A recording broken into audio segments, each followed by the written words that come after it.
see over the next few days is more detail about the architecture and the governance arrangements that will ensure that GPs and others, including nurses, allied health professionals, can contribute to the needs of our local community.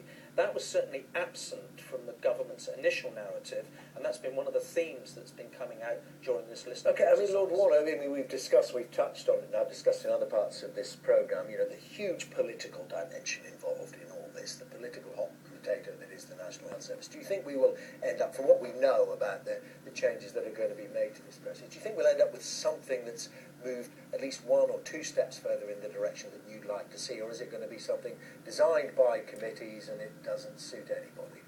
Well, some things which will force change are the need to increase productivity, the need to live within the budget that's available, and the need to change some of the services. I think we shouldn't be too pessimistic about GPs. They've always been small businessmen. They've always operated a profit and loss account.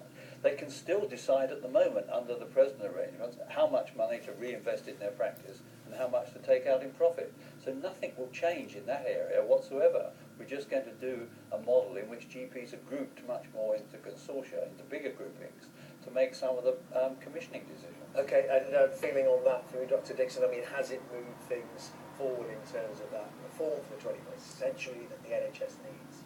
Well, I think that's been lacking in the political narrative, is what is the case for change. I think many of the changes that we think are needed are to service delivery, to the provision of care. Lots of the focus is on restructuring the architecture of what we call commissioning, and I think that's a really a lost opportunity. We've got to move the debate on to how are we going to change the provider side of the NHS, how are we going to improve primary care, the care people get close to home in the community, and how are we going to take out some of the money that's locked up in our acute hospitals, and that's very challenging. Huge questions. I know you agree with a lot of the questions there, Dr. Carter. I mean, do you feel that the answers will be there?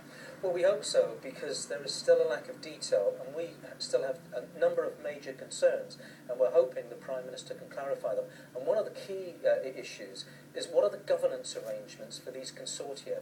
We still don't know who's going to appoint the chairs. We still don't know what their accountability arrangements are. And we've also got an issue that, up until now, we don't know what the failure regime is. I mean, it would be, again, naive to think that every consortia is going to succeed. We still have no details about who is going to intervene when a consortia gets into trouble, because what you can't afford is for a consortia run out of money, because the need from the patients will still be there. Well, I'm sorry, there we have to end it. More questions than answers, of course, but hopefully all or a lot will be revealed during the course of next with Dr. Peter Carter. Thank you very much indeed, Dr. Anna Dixon, and Lord Warner there chairing that very interesting discussion. And this is Murder and Live Now.